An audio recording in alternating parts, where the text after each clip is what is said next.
Si un jour nous arrivons au pouvoir, comment pourrons-nous gérer la présence de millions d'immigrés inassimilables?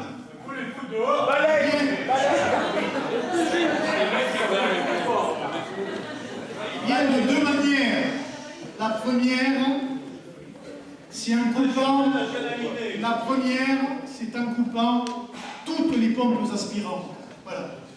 À partir du moment où vous n'êtes pas français, que vous n'avez pas de contrat de travail, que vous n'avez rien à faire chez nous, eh bien vous n'avez droit à rien. Ce qui est déjà, je tiens à vous le dire, à mon avis, une forte incitation au départ. La deuxième chose, c'est de refuser la double nationalité. Parce qu'on ne peut pas avoir...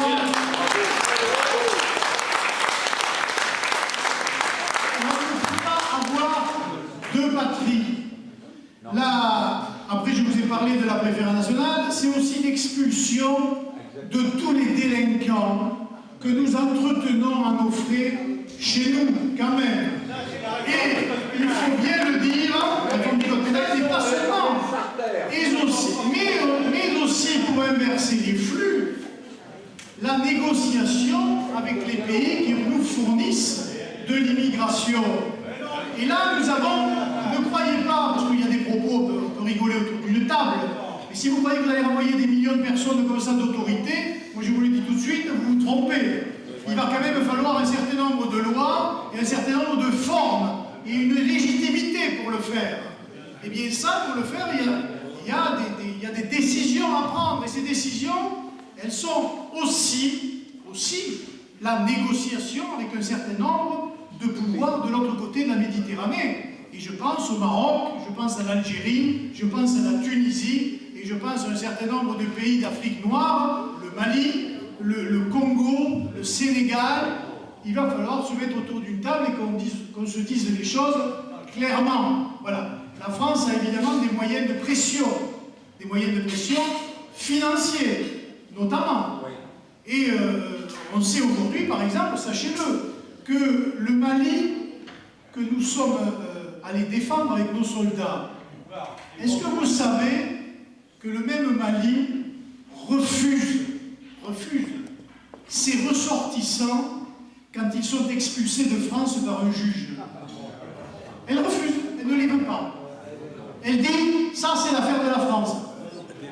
Et je pense que des négociations bien menées devraient dire au Mali, voilà, non seulement vous allez vous les reprendre, hein, parce qu'ils ne sont pas de chez nous, mais en plus nous avons un certain nombre de moyens de pression, et notamment là, pour le coup, de pression militaire, ou de pression d'exploitation minière.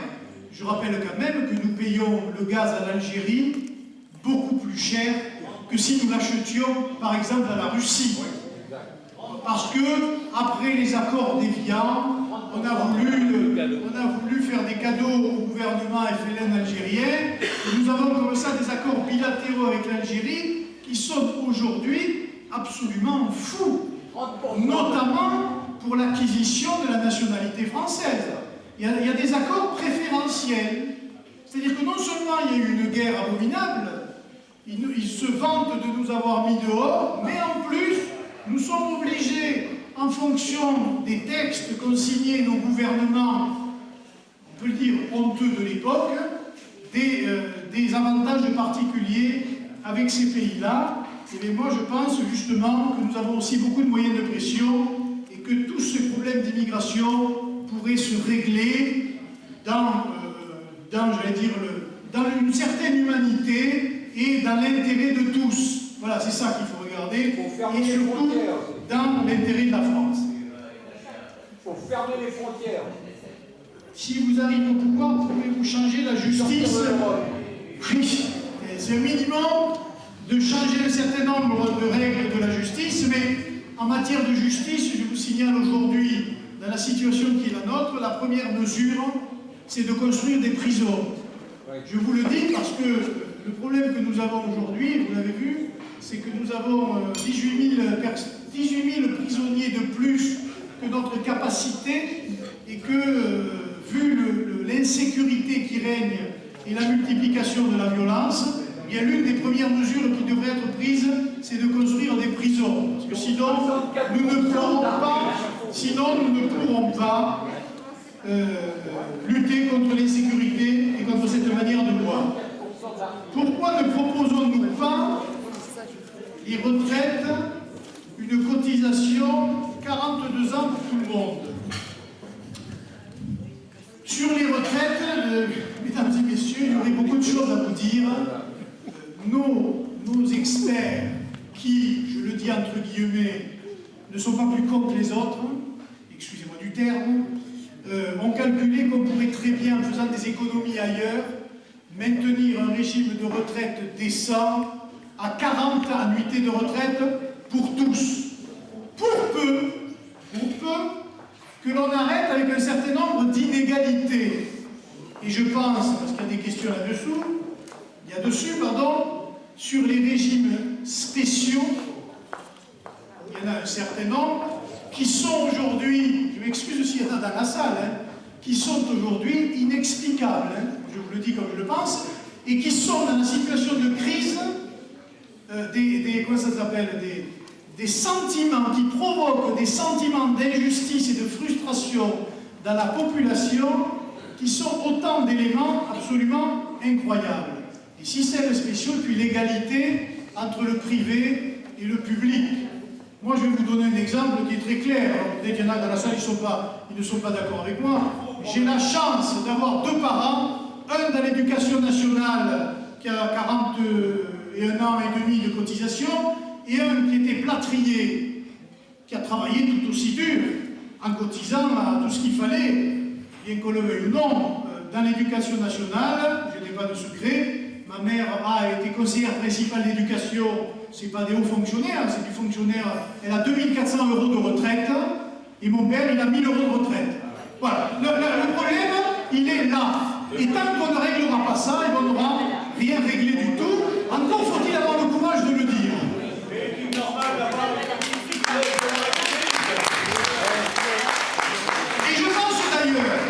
Et je pense d'ailleurs qu'en corrigeant ces inégalités, on pourrait faire plus pour les petits retraités, tout en essayant d'obtenir l'égalité pour tous.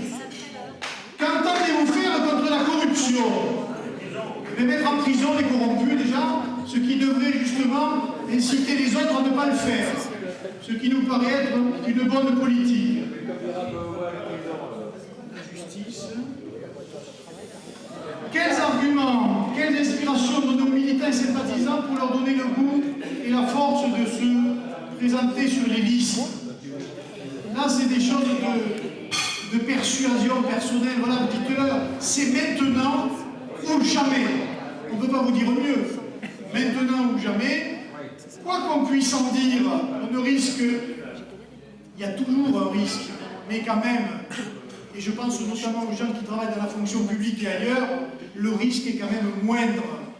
Et il est temps, je pense, si on veut sauver le pays, bien de franchir le pas. Et quelquefois, c'est vrai qu'il y a des questions, on ne comprend pas pourquoi les Français ne nous rejoignent pas plus dans le militantisme, alors que dans le vote, ils sont de plus en plus nombreux.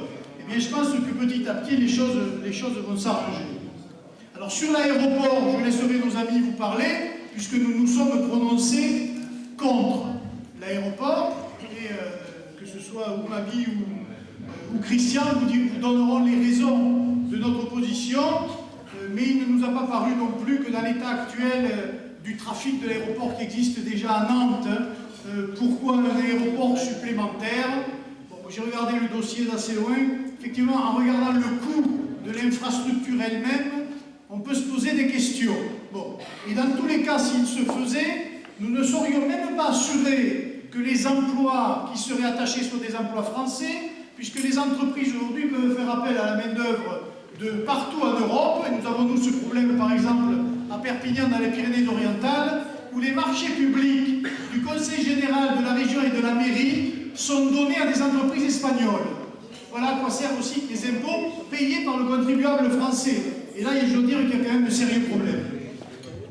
Il n'est pas assez que nous sommes la vraie droite. J'ai répondu sur la vraie droite. Quand je saurai ce qu'est la vraie droite, il serait temps. Je sais que ça agace certains de nos amis, Et moi, je dois dire que depuis longtemps déjà, je ne crois plus en cette droite. Voilà. Et je ne vois pas ce qui la différencie de la gauche. Non, c'est la fausse droite. Oui, d'accord, mais vous la différenciez comment avec la vraie? Il faut surtout arrêter de parler de droite, je crois. Voilà. Et de parler de sauvetage de la France et d'intérêt supérieur de la nation. Parce que si c'est la droite, c'est De Gaulle, cher monsieur, il y aurait beaucoup à dire aussi. Ben oui, alors ça fait beaucoup, ça fait longtemps alors. Le NPS, c'est pas la droite. C'est la droite et la gauche réunies. C'est la fausse droite. Et la vraie gauche. Nous sommes la vraie droite. Il serait temps qu'on sache. Ça n'existe pas cette notion de droite et de gauche, il faut arrêter.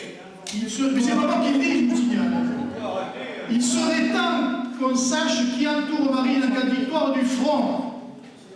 On entend parler de Jean-Marie, d'Alliot, de Marillon, de Philippot, de Gollnisch, mais ça ne suffit pas, ne vous inquiétez pas, il y en a d'autres. Mais ils sont un peu comme la petite lumière rouge de votre télévision. Ils sont en veille, mais ils sont là. Parce que ne croyez pas que Marine et tout le staff du front fassent, comme je le disais tout à l'heure, sans un certain nombre d'éléments que nous avons à notre disposition et qui nous viennent de la haute fonction publique ou de la fonction publique en général, de ceux qui tiennent les rouages de l'État.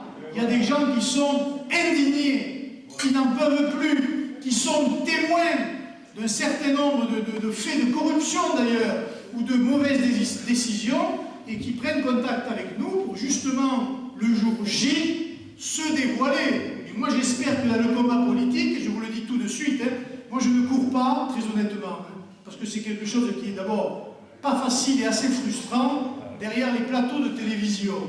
C'est pour ça que je suis d'ailleurs souvent à Perpignan et ailleurs. Moi, je souhaite que le plus grand nombre de dirigeants du front aillent défendre nos idées à la télévision, parce que ça permet d'abord à nos cadres d'aller se former face à l'adversité, parce que nous sommes systématiquement comme devant un tribunal à cette télévision.